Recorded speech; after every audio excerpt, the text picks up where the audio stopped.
visita ao Porto encerra o programa de cerimónias de tomada de posse do Presidente da República. Marcelo Rebelo de Sousa foi recebido pelo Presidente da Câmara do Porto com honras militares.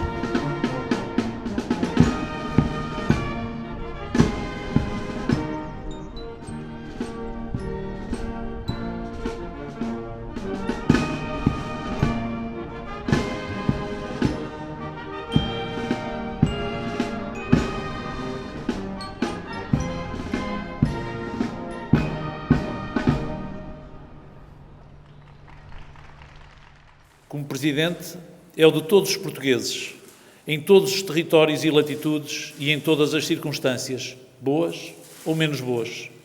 Se me permite, assim interpreto a sua presença nestes espaços do Conselho, que são desta grande cidade e das suas grandes gentes, mas que hoje também são de Portugal, porque aqui está e aqui se encontra o Presidente da República.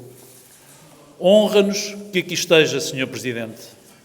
Mas perdoar-me-á a pretensão de o acreditar, esta cidade também o honra, de forma solene e de forma pública. Portugal é plural, é diverso e sabe Vossa Excelência como poucos. Portugal é muito mais do que o Palácio de Belém ou outras sedes de órgãos de soberania. Os portugueses são das cidades, são do interior, são do litoral e são das ilhas. Os portugueses são os algarvios, são os transmontanos, os minhotos e, é claro, os portuenses. São todos portugueses, mas são diferentes, Sr. Presidente, como também são ainda muito diferentes as condições em que vivem e aquilo a que, como cidadãos, podem aceder. Erga também, Sr. Presidente, a sua voz em defesa de um Portugal menos centralista. Um Portugal que deixe, enfim, respirar os que querem ousar, arriscar, fazer mais e melhor. E digo-lhe do fundo do coração e cheio de vontade de acreditar, estou certo de que o fará. Porém, permita-me que lhe diga, estamos a falar de muito mais do que um centralismo de interesses. Estamos a falar de mentalidades e da sua necessária mudança.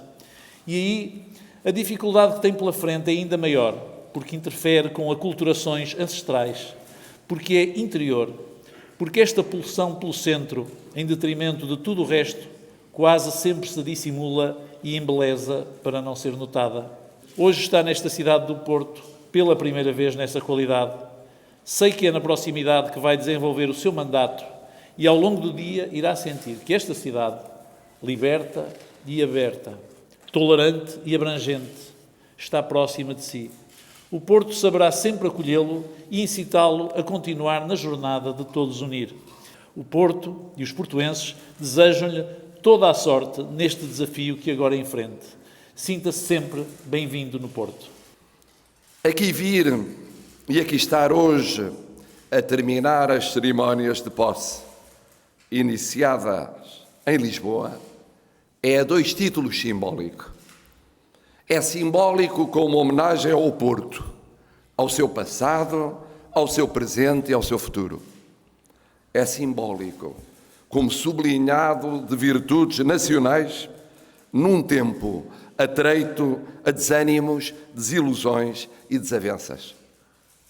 Antes do mais, homenagem ao Porto, à sua história. Numa palavra, o Porto é, de algum modo, o berço da liberdade e da democracia. Mas se este passado enche o Porto de glória, o presente continua a defini-lo como terra de gente de caráter, de liberdade, de trabalho, de convivência aquém e além fronteiras. O Porto é terra geradora de elites em todos os domínios. No mundo da economia, como na universidade, na cultura, como nas artes e no desporto. São património imperecível do Porto Manuel de Oliveira e Agostina, Souto Moura e Cisa Vieira, Rui Veloso e Pedro Brunhosa, Vasco Graça Moura e Daniel Serrão e tantos outros. E por isso, olhando para todos eles e para a vitalidade que deles emana, como não adivinhar para o Porto um futuro de grandeza? As startups de hoje a prefigurarem a criatividade da amanhã. Artistas de todas as idades a fazerem chegar a arte a outras latitudes e longitudes. Os invictos a exigirem de si próprios mais espaço para afirmarem mais longe ainda, a sua vocação universal. Tudo isto, afinal, expressão ou matriz de uma maneira de ser que não se esbateu com o tempo, antes se reforçou, ganhando as camadas da nobre patina que só o tempo, o verdadeiro tempo histórico, sabe conceber. Dizia, com a autoridade das raízes, Sofia de Melbrenner, esta gente cujo rosto faz renascer o meu gosto de luta e de combate. Reconhecia um insuspeito transmontano Miguel Torga, quem morre pela liberdade todos os séculos e trabalha desta maneira, há de, por força, estar bem no Portugal que se quer. Amor à liberdade, exemplo de trabalho, gosto de luta e de combate, virtudes ancestrais num Porto que nunca cedeu ao desalento, ao pessimismo, ao derrotismo. Como é essencial para todos nós este sublinhado de virtudes, assumido sem complexos e com desassombro. É que dos nossos defeitos falamos nós e falam outros por nós em demasia. Portugal precisa de quem recorde a coragem e a tenacidade dos portugueses. Neste Porto, em que a rudeza e a virtude são muitas vezes companheiras, como escrevia Alexandre Herculano, deixem-me ser saudavelmente rude. Para formular aos portuenses 2 pedidos.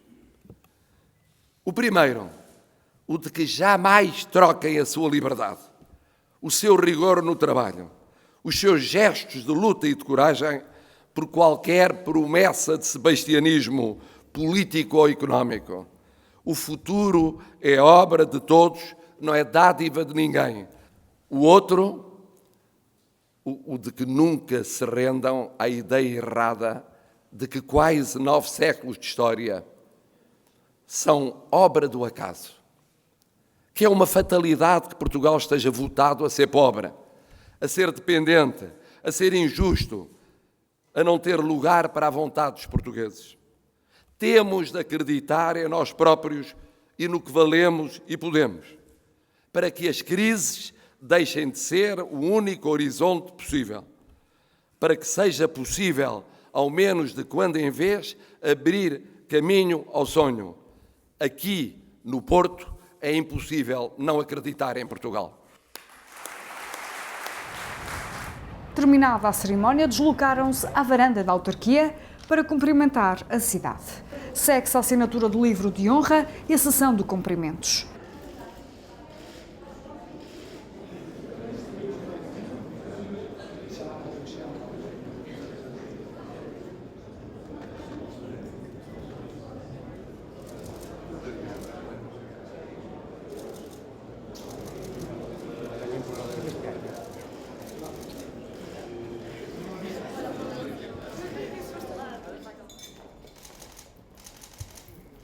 Muito bem. E o ambiente não podia ser mais caloroso.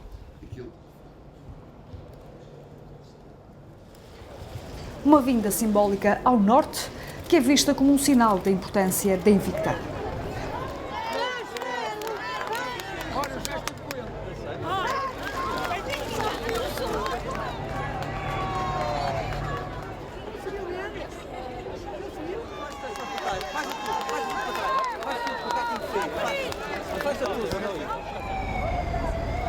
Ele vem neste cinzento. Ele vem nesta.